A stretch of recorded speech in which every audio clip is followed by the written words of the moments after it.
भारत माता की। अरे भाई ऐसे नहीं, अभी अभी 5 राज्यों में चुनाव जीते हैं। वो 5 राज्यों की जनता तक दिल्ली के कार्यकर्ता की आवाज जानी चाहिए। मेरे साथ दोनों हाथ उठाकर संकल्प की मुट्ठी भींचकर संकल्प के साथ बोलिए, भारत माता की, भारत माता की। मंच पर उपस्थित दिल्ली प्रदेश भारतीय जनता पार्टी के अध्यक्ष श्रीमान मनोज तिवारी जी, भारतीय जनता पार्टी के वरिष्ठ नेता और केंद्रीय मंत्री श्रीमान वेंकैया नायडू जी, मंच पर उपस्थित भाजपा के संगठन मंत्री श्रीमान रामलाल जी, मंच पर उपस्थित सर्वे राष्ट्रीय पदाधिकारीगण, सर्वे केंद्रीय मंत्रीगण, दिल्ली के हमारे सभी सातों सांसद महोदय, मंच पर उपस्थित संगठन के सभी पदाधिकारी और आज ये पंचदेव सम्मेलन में आए हुए भारतीय जनता पार्टी के हर बूथ से आए हुए मेरे बूथ के मालिक भाइयों और बहनों, मित्रों, अभी अभी 5 राज्यों के चुनाव समाप्त हुए हैं। कई पत्रकार, कई जर्नलिस्ट मुझे मिलते हैं और पूछते हैं कि भाई पार्टी की जीत का रहस्य क्या है, पार्टी इतनी बड़ी जीत कैसे पाई। बहुत सारी बातें हैं। मोदी जी की सरकार का कामकाज है, मोदी जी का स्वयं का व्यक्तित्व है, उनकी लोकप्रियता है, उनकी गरीब लक्षी नीतियां भी है और देश की जनता का उनके प्रति प्यार भी है। मगर मैं कहता हूं कि चुनाव जीतने का सबसे महत्वपूर्ण काम और सबसे महत्वपूर्ण कारण बूथ पर लड़ता हुआ भारतीय जनता पार्टी का मेरा कार्यकर्ता है। मित्रों, ये 5 राज्यों में भारतीय जनता पार्टी ने चुनाव की शुरुआत ऐसे ही बूथ सम्मेलनों से की थी और वहां बूथ के कार्यकर्ता ने संकल्प किया कि इस बार विजय प्राप्त करके ही रहना है और आज सब जगह भारतीय जनता पार्टी को विजय मिली है। मित्रों, बहुत समय से आप लोग बैठे हो, मैं ज्यादा कहना नहीं चाहता, मगर मैं दिल्ली के कार्यकर्ताओं को एक ही बात कहना चाहता हूं। मित्रों, 2014 के बाद देश में जितने भी चुनाव हुए वो सब चुनावों में लगभग भारतीय जनता पार्टी जीती। एक ही जगह पे दिल्ली में और बिहार में भारतीय जनता पार्टी जीत नहीं पाई। वोट तो प्राप्त हुए, वोट में बढ़ोतरी भी हुई, मगर सीटें नहीं मिल पाई, सरकार नहीं बनी।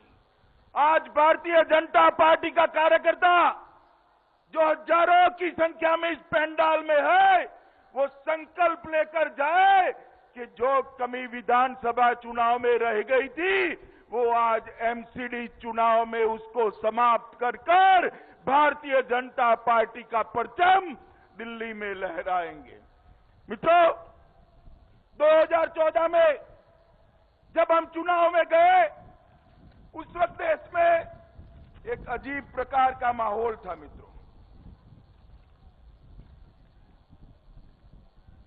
अजीब प्रकार का माहौल था।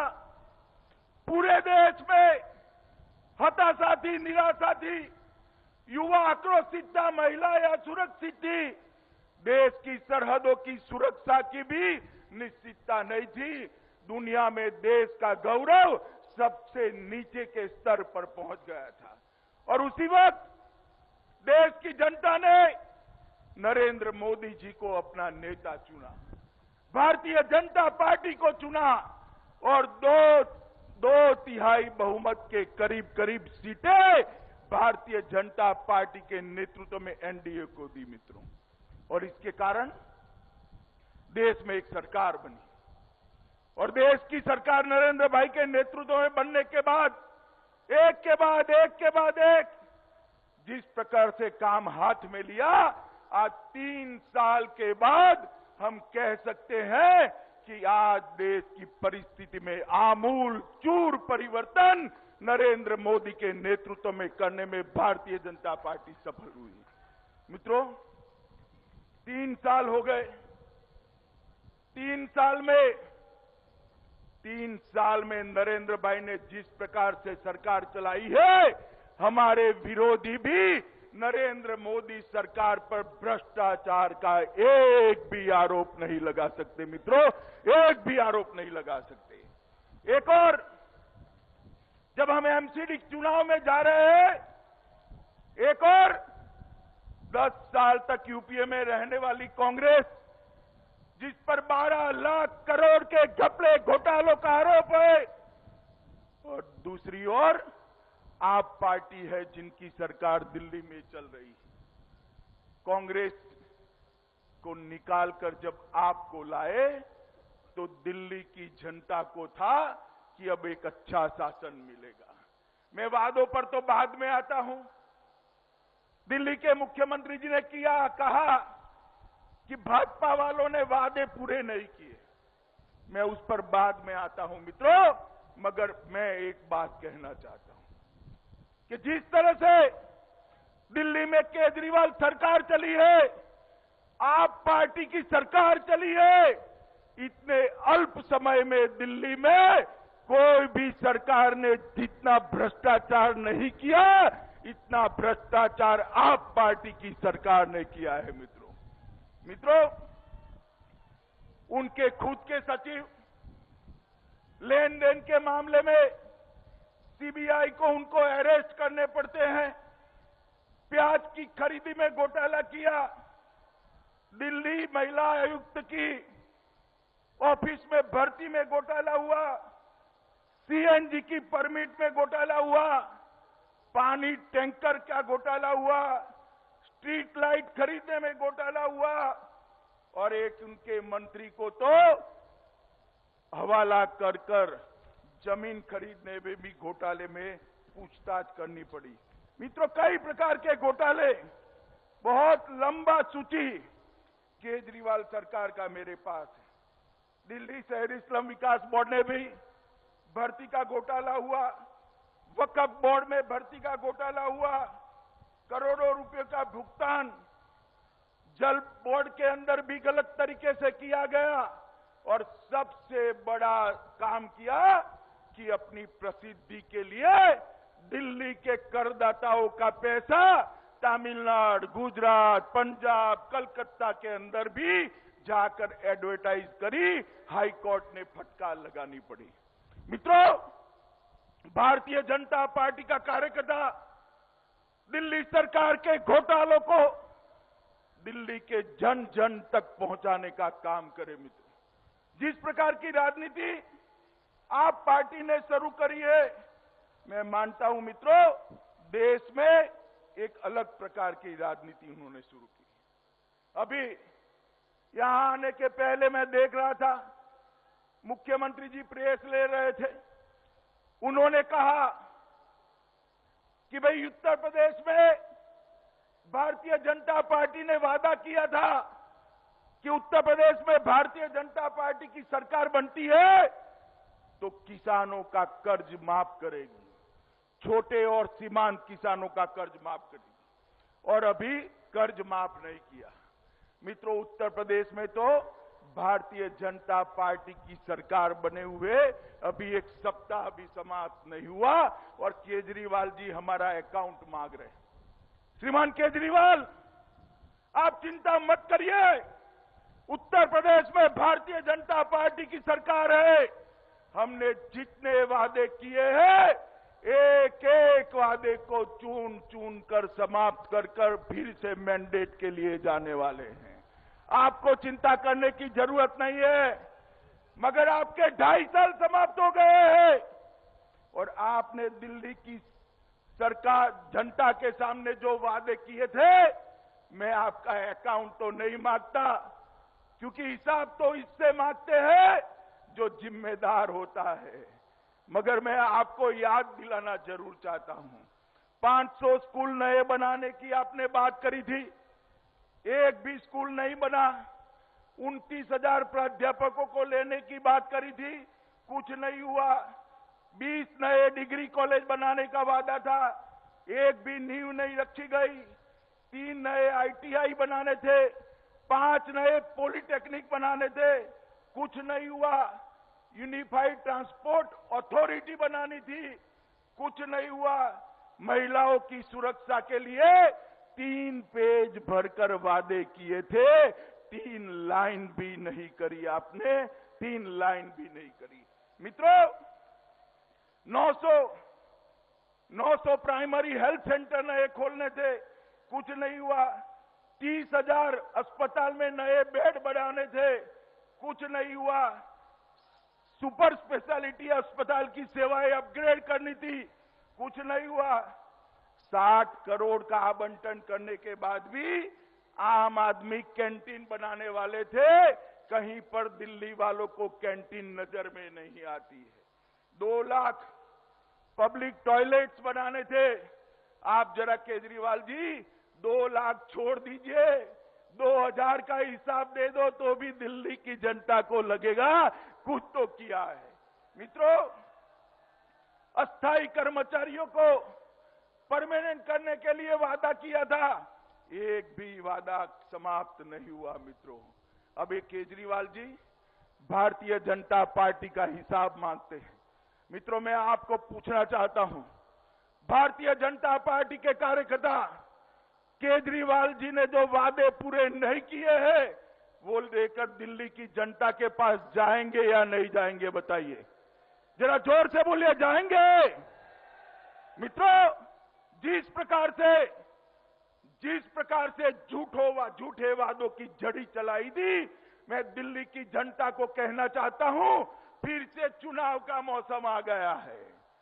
जब चुनाव का मौसम आता है तब केजरीवाल जी वादों की झड़ी बरसा देते हैं और चुनाव के बाद उनको दिल्ली वाले ढूंढते हैं तो कभी पंजाब मिलते हैं, कभी गोवा मिलते हैं, कभी गुजरात मिलेंगे, कभी उत्तर प्रदेश मिलेंगे, कभी नॉर्थ ईस्ट में मिलेंगे और जहां जहां गए वहां वहां हारने का रिकॉर्ड बनाकर आए। मित्रों, चुनाव हारने का रिकॉर्ड बनाकर आए, चाहे वो लोकसभा का चुनाव हो, चाहे पंजाब का हो, चाहे और कहीं लड़े हो, महाराष्ट्र का चुनाव हो, हर जगह पे हारने का रिकॉर्ड केजरीवाल सरकार ने बना है। मित्रों, सबसे बड़ी बात है, उन्होंने कहा था कि हम साफ सुथरा शासन देंगे, कानून और व्यवस्था ठीक करेंगे। अब कानून और व्यवस्था तो उनके हाथ में नहीं है। केजरीवाल जी, कानून और व्यवस्था ठीक करना छोड़ दो, आपके विधायकों को अगर संभाल कर रखो तो भी दिल्ली की जनता पर बहुत बड़ी मेहरबानी हो जाएगी, बहुत बड़ी मेहरबानी हो जाएगी। उनके एक पूर्व कानून मंत्री है, वो फर्जी डिग्री के मामले में धरे जाते हैं, महिला कल्याण मंत्री रेप के मामले में धरे जाते हैं और आशुतोष जी उनकी तुलना गांधी जी से करते हैं। मित्रों, उनके खाद्य मंत्री रुश्वत लेते हुए पकड़े जाते हैं। ये सूची को 1, 2, 3 की नहीं है, 13 विधायकों पर, आप पार्टी के 13 विधायकों पर सरकार बनने के बाद एक के बाद एक क्रिमिनल केस हुए हैं। मित्रों, 13 विधायक पर। राजनीति के अंदर परिवर्तन की बात करते थे, सूचिता लाने की बात करते थे, क्रिमिनलाइजेशन खत्म करने की बात करते थे। आज उनके 13 विधायक एक के बाद एक क्रिमिनल केस में फंसे हैं, मगर केजरीवाल जी दिल्ली की जनता को जवाब नहीं देते हैं। मैं उनको कहना चाहता हूं, केजरीवाल जी वादों की छोड़िए, ये 13 विधायक पर जो क्रिमिनल केस हुआ है, जरा भी शर्म बची है, जरा भी शर्म बची है तो एमसीडी के चुनाव में प्रचार करने के पहले ये 13 विधायकों के लिए दिल्ली की जनता को जवाब देना चाहिए केजरीवाल ने। जरा भी शर्म बची है तो आप पार्टी की सरकार के द्वारा जो भ्रष्टाचार हुआ है उसकी न्यायिक जांच कराने के लिए उन्होंने घोषणा करनी चाहिए मित्रों, मगर वो नहीं करेंगे, फिर से वादों की झड़ी बरसाएंगे। और अभी यूपी के भारतीय जनता पार्टी की सरकार का हिसाब मांगते थे। भैया केजरीवाल जी, यूपी की भारतीय जनता पार्टी की सरकार तो अभी अभी बनी है, 1 सप्ताह हुआ है, मगर मैं कहना चाहता हूं भारतीय जनता पार्टी में जो कहते हैं वो करते हैं। जब 2014 का चुनाव था मित्रों, तब प्रधानमंत्री जी ने देश के सामने कई सारी बातें करी थी और मुझे कहते हुए गर्व है कि प्रधानमंत्री जी के नेतृत्व में वो सारी बातें आज समाप्त होने की दिशा में जा रही है। और केजरीवाल जी आप सुन लीजिए, 2019 में हम जब जनता का मैंडेट लेकर जाएंगे, हमारा घोषणा पत्र हाथ में लेकर जाएंगे और एक एक वादों का हिसाब इस देश की जनता को देंगे। इसको कहते हैं सुचितावादी राजनीति। मित्रों, हमने कहा था कि इस देश की सुरक्षा, इस देश की सरहदों की सुरक्षा को हम सुनिश्चित करेंगे।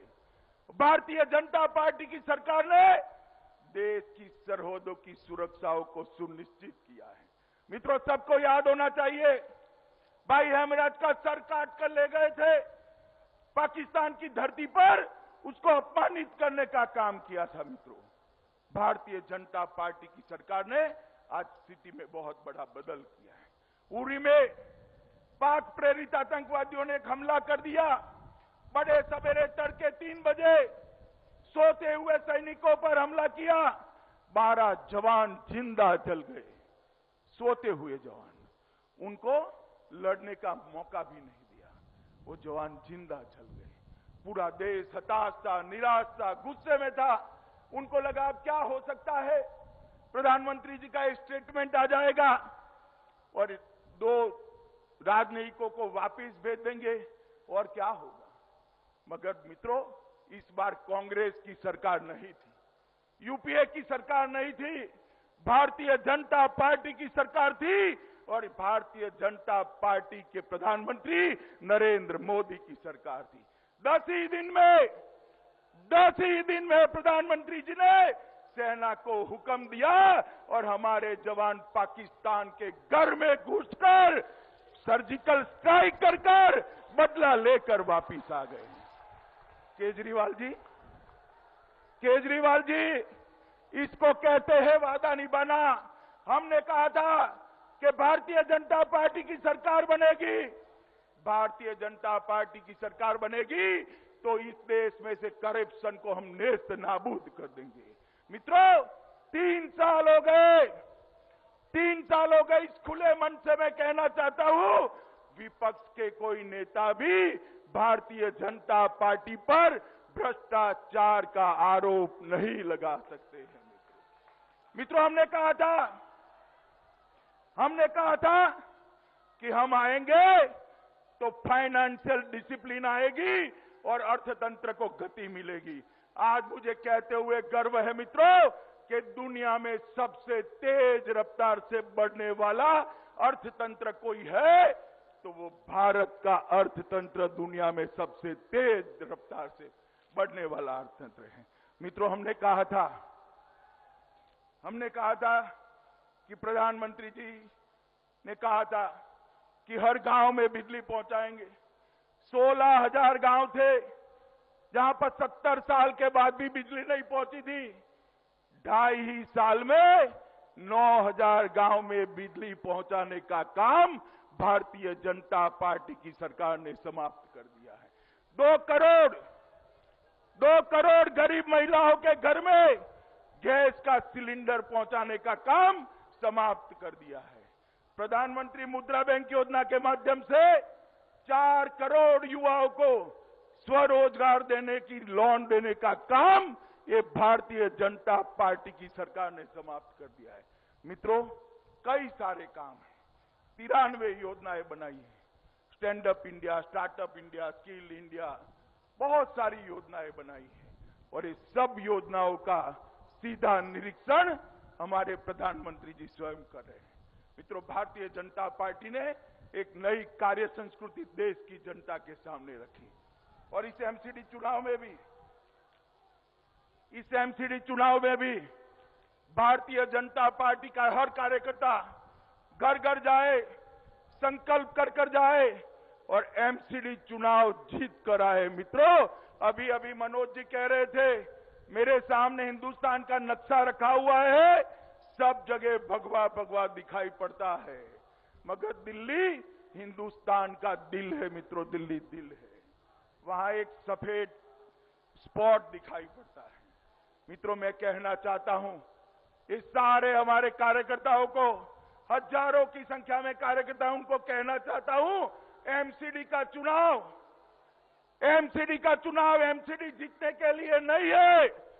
अगली चुनाव विधानसभा में आप पार्टी को उखाड़ कर फेंक देने के लिए नींव डालने का चुनाव है।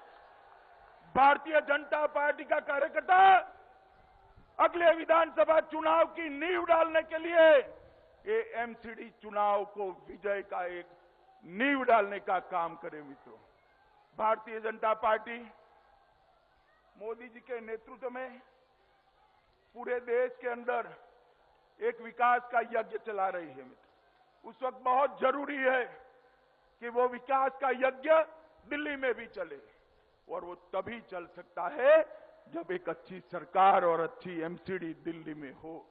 मित्रों, एक ऐसी सरकार चाहिए, एक ऐसी एमसीडी चाहिए जो केंद्र सरकार के साथ झगड़ा न करे, केंद्र सरकार के साथ पॉलिटिकल कारणों से झगड़ा न करे, विकास के लिए सहयोग लेकर दिल्ली का विकास करे। मित्रों, दिल्ली में हमारा सबसे पुराना काम जनसंघ के समय से सबसे पहले अगर कोई म्युनिसिपल कॉर्पोरेशन जीते थे तो दिल्ली का म्युनिसिपल कॉर्पोरेशन हम जीते थे। मित्रों, आप मुझे बताइए कि इस चुनाव के अंदर तीनों कॉर्पोरेशन भारतीय जनता पार्टी के कार्यकर्ता जीत कर आएंगे क्या? जरा जोर से बोले, जीतेंगे? आप संकल्प करते हो? मोदी जी के नेतृत्व में देश में जो विकास यज्ञ चल रहा है इसमें दिल्ली भी जुड़ेगा, दिल्ली में अपना विजय रथ आगे बढ़ेगा। कॉर्पोरेशन के चुनाव में हम भाजपा के लिए हर प्रत्याशी को जिताने के लिए प्रयास करेंगे, घर घर जाएंगे, भाजपा का संदेश पहुंचाएंगे, मोदी जी का संदेश पहुंचाएंगे। और मित्रों, जब एमसीडी चुनाव में भारतीय जनता पार्टी की जीत होगी, मैं आपको इस बात का विश्वास दिलाना हूं, अगली सरकार भी दिल्ली में भारतीय जनता पार्टी की होगी। मित्रों, तो मेरे साथ फिर से एक बार सभी कार्यकर्ता, दूर दूर नजर न पहुंचे तक कार्यकर्ता खड़े हैं, सभी कार्यकर्ता दोनों हाथ उठाकर, मुट्ठी भींचकर, बुलंद आवाज से विजय के संकल्प के साथ बोलिए, भारत माता की, भारत माता की, भारत माता की, वंदे मातरम।